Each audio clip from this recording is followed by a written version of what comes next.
YouTubers, if you look at things the way I am looking at things, you know, if you're looking at 10 years of someone stalking you and harassing you for 10 years, 10 long years, since 2006 when I fired somebody and a distraught subcontractor for electrical work that, like to burn your house down. And then the next thing you know is that your sewer system you put in is brand new, and he plugs that up 5, 6 times, actually 6 times, at different times intervals. And then he must have ran out of plastic pieces to break up to put in a sewer system in plastic bags, because that didn't stop. And so he did it 6 times. He was dating Patty, I think Dugan, who sold me the house. And then I guess he pulled later on he threatened, after he broke into my house, or before he broke into my house, he threatened to kill, I think, her grandson at her house. And Rick, he was telling me about it over at his house, because I was asking him about Watson and stuff. He said he wasn't welcome over there no more, and that was the reason why. He said that he called the sheriff and they wouldn't do nothing either. And then I went ahead and talked to a couple other people, and they said, yeah, he pulls guns on lots of people. He's a reckless person. He shouldn't be carrying any weapons. But the sheriff's department covers him and caters to this guy really bad. And then finally he built up enough courage to decide to break my door down and try to shoot me, 11 o'clock at night. And then I get to go to jail for 5 days, covered in blood. 3 days, no blanket. 2 days, no food or water, unless you drink it out of the sink, and that was really gross. It looked like, I don't know, it was pretty nasty, really nasty. Worst, never been cleaned ever or sanitized in probably 20 years. And I ended up getting some kind of skin condition, I think, from it as well, plus covered in blood for 5 days. Who knows what the hell kind of bugs I got. So I had to go get the blood test. And I don't like needles, people. I hate needles. I do not like giving blood. I do not like getting shots. But when I have to go see a doctor, that's the only time I get a needle stuck in me. I don't even like the air guns ones. But what they did was completely wrong for me. But 10 years of stalking. And then he ended up trying to shoot me after he broke in my house. He tried to shoot me at a gas station. I think it was around 11:30 time frame. So I just left the magistrate chambers. I went and got fuel. And damned if he didn't try to shoot me. And so I kind of messed around Smith Center for a little bit. Went down and seen the sheriff's down there. I waited about half an hour, 45 minutes. Felt like it to me anyway. I didn't have a phone that had the timepiece on it that was working right. I broke the screen on my other cell phone. I just broke it a couple days before, because I was pouring concrete and leaning against some rebar. It snapped the face. You know how that does. Then I turned around and got a new cell phone. But when they got this new one now, I had to figure out how to run it. I finally figured out how to run it. But the thing is, he tried to shoot me at the gas station. I don't know if it's Pump and Munch or whatever gas station. It's the gas station right there on the corner of the main drag going into Smith Center on the right hand side, on the face on the north side on the corner. But they went in there, deleted the video surveillance of the where I had pulling the gun and sticking it out the window. They deleted it. They deleted that whole day because they wanted to cover their tracks. So I lost that evidence as well. And then on top of it, then he turns around and tries to run me down after I have forced to go down there on May 10th. And he tried to run me down with his car as well. And I didn't get shot. And the police department was watching me pretty close. I've seen several units when, we're driving around. One of the officers, he kind of had his gun pointed to me while I was driving in his car. I saw as well. So when I grabbed my stuff out of the house right quick as I can, get the hell out of there. you know, just get back to Iowa where it's safe. You know, people don't pull guns on me here in Iowa. It's pretty peaceful and quiet. I might live in my RV, but the neighbors respect me. You know, all of them do.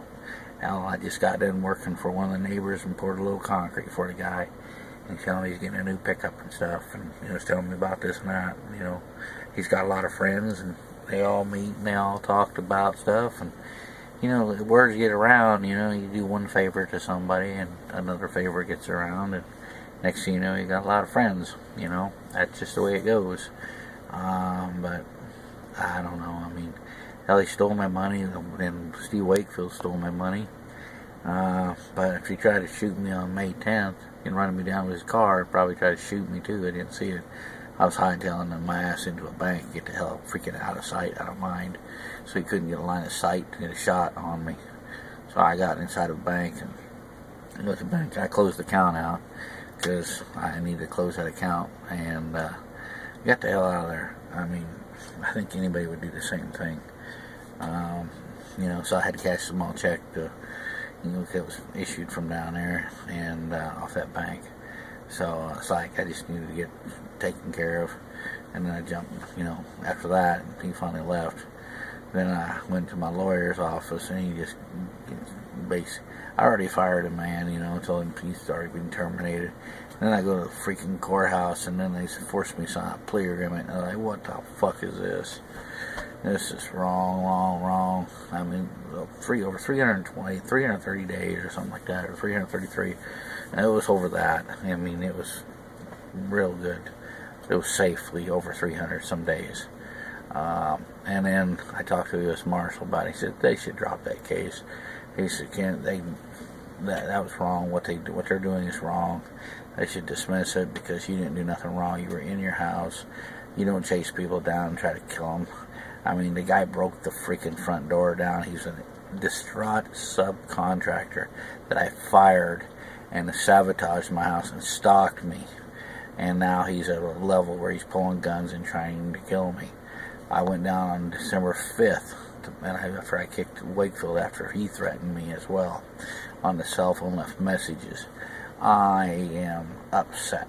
Mills County is the only place that's safe for me because guess what? They basically do reports and they take things serious here in Iowa. My Attorney General in Iowa takes it serious. The state of Kansas don't do nothing. I mean, hell, they give you 3 hours to fill a report to give it back to them. 3 hours. It's sad. And the thing is, I'm a law-abiding citizen. I'm a decorated vet. I fought for my country. I'm a disabled vet. I belong to Chapter 5, and that's in Council Bluffs. And, you know, I go to meetings when I feel like it. Some days I don't feel like going up there, and I just don't care for pizza all the time. They want to have pizza. And sometimes I work late, and I don't realize what day it is. I just kind of freaking forget it, and I just keep on working. And then I realize, oh shit, it was first of the month. I missed that one. Oh, the thing is, some days you just gotta get up in the morning and see what it takes. But what they did was completely wrong. Stalking is illegal. Chasing someone across the state line, you know, 2.5, 3 miles into the next state before I realized that he's not longer. Actually, his car was that far up across the state lines before he turned around and headed back home. So if I would have got a sheriff up there in Red Cloud, I could have found one that day. By God, I would have had his ass in jail. I mean, that is fact. I mean, illegal stalking and threatening across federal state lines is a federal violation. So basically, Mr. Washington broke the law federally. Mr. Wakefield broke the law federally by embezzlement and then stealing the assets and crossing state lines as well. So basically, he broke the law, and I have all the receipts that he purchased stuff illegally and other stuff as well that he has stolen and destroyed and went across state lines with it. And I believe he moved it to his mother's house, so basically she aided in a crime as well. So, and my neighbor kind of witnessed, you know, the people loading the stuff up. And then, what the hell is that one guy named? One guy over there that thinks he's going to be the next senator in Lebanon. I think he's involved with Steve, and who knows what they might have done and what they might have stole out of my house and give him as well. I don't go to people's houses down there. I'm not interested in going to the people's houses. I don't want to get shot. That's my game thing. Is getting shot for no reason is not supposed to be for me. I'm not supposed to be shot. I'm not in military combat zone. I mean, I'm just an old guy that basically gets up and goes to work and tries to work and do things what it's supposed to be. But running around carrying guns thinking I'm a freaking John Wayne or something like that, no, that ain't me. I have a right to carry because I have a certificate. But the thing is, you can choose to carry when you want to, and some people just get a certificate so they can just buy stuff. If they want to buy something new and fancy new toy, they buy it, and then they got the paperwork already filled out. The sheriff knows, and no problem, it's taken care of. But someone that don't even have a permit conceals a gun, that's breaking the law as well. Pulling a gun on someone at 11:30 at night, breaking someone's door down, pulling a gun, trying to kill somebody, I think that's against the law as well. But I guess in the state of Kansas, it's not. And also, if you're somebody stealing your money in the state of Kansas, I think it's illegal for people to steal your money in Kansas now, because the Attorney General says I had 3 hours to respond, otherwise he dropped the case. So basically, there's no way in hell. And then they said maybe they think about doing an extension. We just might think about it. But what they mean is we're going to drop your case because you didn't respond quick enough. The mailman takes a minimum of 2 days, and it takes a day to make the photocopies. There are that many. I'm not a fast copy person. I mean, even if I go and get them copied, it's $3. It's like $2.75 a sheet. So you talking about 500 documents? That's a lot of money. That's $300. That's why I figured to buy the paper and the ink and then come down and do it myself with my printer. But it's going to take time. I mean, it's not fast because you got to do one at a time. And then, make sure they're all in order, and then you send that to them. But they only want certain documents. But they don't want to do the whole job. I mean, theft is theft. A crime is a crime. That's the way I look at it, I don't see each part as a crime. I see the whole matter, whole ring, whole circle. The big circle is the crime. I mean, if they only want to do a fraction of the thing, they don't cover the house, they don't cover anything else, or the theft, or the embezzlement. They cover just a little bit of the embezzlement, but they don't cover the rest of the stuff that was stolen merchandise. And the state of Kansas never did file a police report because they refused. And I asked for a copy of the police report, and they refused. So you see, I can't get nothing done from the sheriff's office in Smith County because that county's dirty. I even asked the district attorney for a copy of it from the district attorney's office. She refused me as well. So you see, I get refused because of who I am. That's discrimination against me as a disabled American vet. And all my civil rights are being violated from this as well. So you see, even a landowner, a property owner that has no taxes, no liens, or nothing on the property is a violation of nothing that they're making. They're trying to rip me off. They're even what they call that, Bill Bradford with the city council. He offered me $1,000 for my house. Boy, $1,000. I paid a lot more money than that when I bought that place. So I definitely am not selling for $1,000. The land value alone at 5 lots at $3,000 a lot. That's $15,000 just for the lots. So that's $3,000 a lot. I mean, that's minimum. I mean, I've seen lots sell for $30,000, $45,000. So what makes them so special that they can take it for nothing. That's because they want to rip you off, because they're all in bed together. All thieves, I told them to make me a reasonable offer. $1,000 is not a reasonable offer. You know what I told him? Go to hell. I said, I don't need your service. I don't need you on the property. I said, listen, you don't even have a school in this town, so there's no school tax that should be in this town. And I said, you shouldn't even charge me. You got animals, horses, cattle, sheep, goats, ducks, chickens, run all over town, which is not acceptable for a city. So basically, they breaking the laws all over the way. So even Mr. Bradford's involved in this thing. So it's sad, what they're trying to do to poor old bonbon. They're just trying to beat me up horribly and not even doing justice. They're just trying to kick me to the curb, and it ain't gonna happen. Obama's gonna have some teeth come out, and it's gonna be some very sharp teeth. And I know the big boys upstairs will be the one doing it for me. I don't have to lift my fingers. I'll let them do it because it's their job.